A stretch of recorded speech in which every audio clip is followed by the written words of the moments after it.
Hello everyone. आज हम जिस टॉपिक के बारे में बात करेंगे वो एक बहुत ही इम्पॉर्टेंट और बहुत ही यूज़फुल टॉपिक है और ये सभी एज ग्रुप को इन्वॉल्व करता है।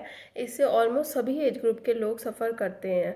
तो इसके बारे में मैं बताऊंगी ये होता क्या है, कैसे होता है, क्या इसके सिम्टम्स हैं और इसकी कुछ होम्योपैथिक मेडिसिन जो कि बहुत ही अच्छी एक्ट करती हैं इस केसेस में। तो मैं आपको बता देती हूँ कि टॉपिक क्या है और फिर हम उसके बाद अपनी वीडियो स्टार्ट करेंगे और उसके बाद हम अपना टॉपिक स्टार्ट करते हैं। तो टॉपिक है माइग्रेन हेडेक। हेडेक बहुत तरह की होती है, तो उनमें से एक है माइग्रेन हेडेक। और सब हेडेक्स के बारे में मैं अगली वीडियोस में एक्सप्लेन करूँगी, बट आज हम माइग्रेन लेंगे। तो इसके बारे में हम बात करेंगे कि माइग्रेन होता क्या है, क्यों होता है, इसके क्या रीजंस हैं और ये इसके सिम्टम्स क्या हैं, क्या दवाई ले सकते हैं, क्या डाइट लेनी चाहिए आपको और क्या क्या आप कर सकते हैं जिससे कि ये कंडीशन बेटर रहे और धीरे धीरे करके ये ठीक हो जाए पूरी तरह से। तो चलिए शुरू करते हैं आज की वीडियो माइग्रेन की। तो माइग्रेन हम जान लेते हैं कि होती क्या है। माइग्रेन एक हेडेक होती है जो कि मोस्ट कॉमनली हाफ हेड को इन्वॉल्व करती है, यानी कि आधे सर को, बट ये पूरे सिर को भी इन्वॉल्व कर सकती है। ठीक है, इस पेन में बहुत ज़्यादा पेन होती है, सीवियर पेन होती है, ऐसे लगता है कोई हथौड़े मार रहा है या फिर बहुत ज़्यादा इरिटेबिलिटी होती है इस हेडेक में। और ये 4 घंटे तो ज़्यादातर होती है इसकी कम से कम ड्यूरेशन, और ज़्यादा से ज़्यादा ये 3 दिन तक भी चल सकती है। ये बहुत सीवियर हेडेक होती है और हेड के सभी पोर्शंस को भी इन्वॉल्व कर लेती है। इसमें बहुत ज़्यादा हाइपर सेंसिटिविटी होती है लाइट से, साउंड से, स्मेल से। मतलब पेशेंट को ना ज़्यादा तेज़ स्मेल की जाती है, ना ही ज़्यादा लाइट पसंद होती है। नॉइज़ तो बिल्कुल पसंद नहीं होता कि मतलब कोई बंदा उसको देखे बिना, और ऐसा लगता है कि नौशिया हो रहा है, मतलब वॉमिटिंग आने को हो रही है, बट आती नहीं है। बट कुछ केसेस में वॉमिटिंग से भी रिलीफ मिलता है। और इसमें विजुअल डिस्टर्बेंस भी हो सकती है, यानी कि देखने में भी दिक्कत आती है पेशेंट को, और आँखों में भी पेन होती है, स्ट्रेन पड़ता है बहुत ज़्यादा।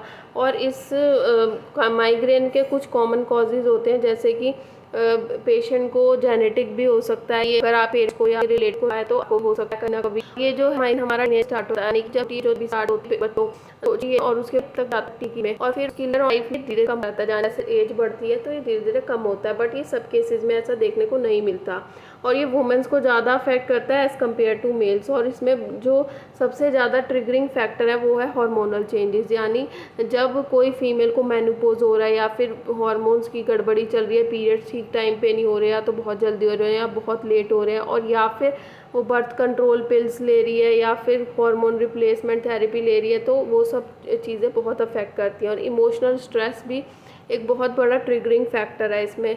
अगर बहुत ज़्यादा कोई स्ट्रेस लेता है तो उससे हमारे ब्रेन के केमिकल्स की गड़बड़ी होती है। और बेसिकली ये माइग्रेन भी नर्व को इन्वॉल्व करता है, जिसकी वजह से सही से फंक्शन नहीं हो पाता हमारे ब्रेन में। तो नर्व्स की दिक्कत को ही मेनली माइग्रेन कहा जाता है। और इसमें कुछ सेलेक्टिव फूड हैं, जैसे कि प्रोसेस्ड फूड्स हैं या फिर बहुत ऑयली फूड हैं। तो ऑयली फूड लेने से वैरायटीज का जिसकी वजह ज़्यादा होती है।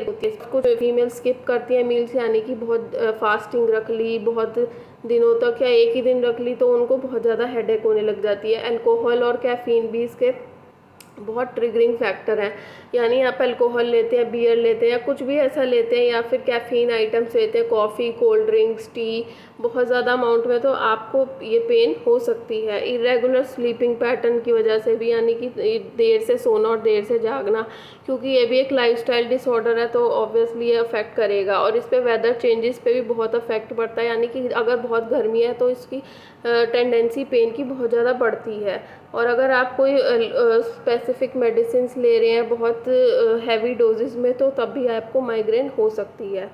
अब हमें कुछ ऐसे फूड आइटम्स जो हैं वो लेने चाहिए जिससे कि इसकी सिवियरिटी कम होगी। एक तो पहली बात कि हमें डिहाइड्रेटेड बिल्कुल नहीं रहना, और डिहाइड्रेशन को कम करने वाले फ्रूट्स लेने, जैसे कि मेलन्स, वाटर मेलन है, मस्क मेलन है, ऑरेंज है, और सीजनल फ्रूट्स तो सभी ले सकते हैं आप। और राइस लेने हैं अगर, तो वो भी ब्राउन राइस या फिर होल ग्रेन्स या नट्स। और आप काला नमक, मतलब ब्लैक पेपर भी ले सकते हैं, यानी काली मिर्च, या फिर जिंजर का इस्तेमाल कर सकते हैं ज़्यादा से ज़्यादा। पोटैटो भी ले सकते हैं। विटामिन B12 भी बहुत अच्छा अफेक्ट करता है, और विटामिन C की भी एक गोली ले सकते हैं आप डेली।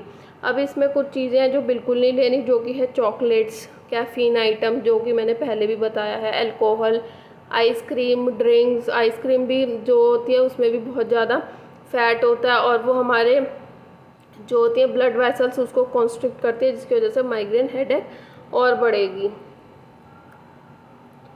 तो ये कुछ इंपॉर्टेंट चीज़ें जो मैंने आपको बताई हैं। और आर्टिफिशियल स्वीटनर्स भी नहीं लेने, योगर्ट्स भी नहीं लेने हाई कैलोरी वाले।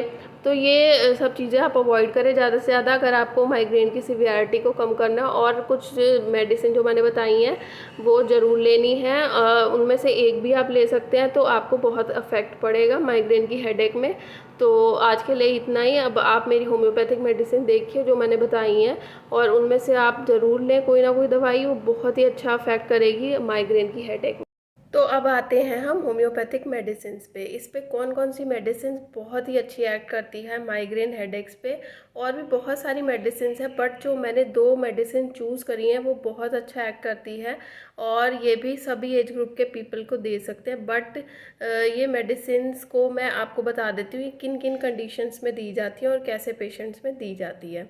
तो सबसे पहली मेडिसिन है स्पाइजीलिया। ये लेफ़्ट साइड के हेडेक में बहुत अच्छा काम करती है। तो स्पाइजीलिया जो होती है वो फ्रंटल रीजन में जहाँ पेन होती है पेशेंट्स को, उनमें एक्ट करती है, या फिर यहाँ टेम्पल्स के साइड में अगर ये पूरे साइड में पेन है तो उन केसेस में बहुत अच्छा एक्ट करेगी। और इस मेडिसिन में ये वर्ड्स होते हैं टच से। टच भी इन्हें कोई ना करे जब इन्हें पेन का अटैक आया है माइग्रेन की, तो इनको बिल्कुल भी शोर शराबा, शोर पसंद नहीं है, और बिल्कुल भी इन्हें कोई टच ना करे, कोई इनसे बात ना करे। इनको बहुत अच्छा लगता है कि ये अकेले ही रहें। और इसमें पैल्पिटेशंस भी बहुत देखने को मिलेगी हार्ट में। तो डिस्निया रहता है, यानी कि सांस लेने में भी दिक्कत होती है। ये पेन के साथ भी हो सकता है और वैसे अलग से भी कोई सिम्टम हो सकता है ये डिस्निया का। ठीक है, तो इसके हार्ट सिम्टम भी बहुत मार्क्ड हैं। उन केसेस में ही हम इसको देंगे जहाँ पर हार्ट के सिम्टम्स भी मार्क्ड होंगे और पेन होगी टेम्पल्स में और फ्रंटल एमिनेंसेस में। तो क्योंकि स्पाइजीलिया एक न्यूरैल्जिक रेमेडी है, यानी नर्व्स पे एक्ट करती है, क्योंकि हमारी नर्व तो इन्वॉल्व होती हैं माइग्रेन में, और ये नर्व्स पे बहुत अच्छा एक्शन करती है। तो इसलिए इसको बहुत अच्छे से दे सकते हैं आप। इसकी 200 पोटेंसी में भी दे सकते हैं और 1 mg में भी, अगर बहुत सीवियर हेडेक होती है ड्यूरिंग द अटैक आप इसकी डोज बढ़ा सकते हैं, यानी कि 4 बार कर सकते हैं। और अगर वैसे रोज़मर्रा में आप 2 बार इसको लें 200 पोटेंसी में 5 ड्रॉप्स करके 2 टाइम्स अ डे। अब जो दूसरी मेडिसिन है वो है ओनोस्मोडियम। ओनोस्मोडियम भी एक न्यूरैल्जिक रेमेडी है, और इसमें सेक्सुअल न्यूरेस्थीनिया होता है, यानी कि फीमेल्स में बिल्कुल भी कोई डिज़ायर नहीं होता for any kind of sex. ये पेन होती कैसे है ओनोस्मोडियम में? आइस साइड से, आइस पे जब स्ट्रेन पड़ता है बहुत ज़्यादा तो उसकी वजह से ये पेन स्टार्ट हो जाती है हेड। इसमें भी पेन लेफ्ट साइडेड देखी जा सकती है। लेफ्ट साइडेड हेडेक इसका भी मार्क सिम्टम है। और इसमें मेस्टॉइड रीजन में पेन होगी और टेम्पल्स के रीजन में पेन होगी। तो इसके ये कुछ मार्क सिम्टम्स हैं। ओनोस्मोडियम एक बहुत ही वीकनेस वाली रेमेडी है, जो लोग बहुत वीक फील करते हैं, या फिर जो फीमेल्स या मेल्स बहुत ही वीकनेस, वेरीनेस फील करते हैं और फटीग रहते हैं हर टाइम, और उनके लेग में भी बहुत पेन रहती है, बैक में भी पेन रहती है, नर्व्स भी इन्वॉल्व रहती हैं जिसमें पेन में, तो इनकी बैक भी बहुत वीक होती है और नर्व्स पेन भी रहती है। तो इन कंडीशंस में हम ओनोस्मोडियम देंगे। और नमनेस भी देखी जाती है इसमें लेग्स में, बैक में। तो ये बेसिकली नर्व रेमेडी है ओनोस्मोडियम भी, और ये बहुत अच्छा एक्ट करेगी माइग्रेन के केसेस में भी। इसको भी आप 200 पोटेंसी में दे सकते हैं 2 टाइम्स अ डे 5 ड्रॉप्स। और अगर बहुत ज़्यादा सीवियर पेन है जब माइग्रेन अटैक है तो आप इसको 4 बार कर सकते हैं। तो इस तरीके से ओनोस्मोडियम, स्पाइजीलिया दोनों के थोड़े थोड़े से डिफरेंट सिम्टम्स हैं, और उनके बेसिस पे ही आप इन्हें लें। और माइग्रेन की बेस्ट रेमेडीज़ हैं, इन्हें बहुत अच्छा एक्ट करेंगी। और अगर आपको और कोई डिजीज़ के बारे में जानना हो या और कोई मेडिसिन के बारे में जानना हो तो मुझे कमेंट बॉक्स में ज़रूर कमेंट करें। और इसी तरह हम आगे भी डिजीज़ के बारे में जानते रहेंगे और उनकी रेमेडीज़ के बारे में। So stay tuned and have a good day.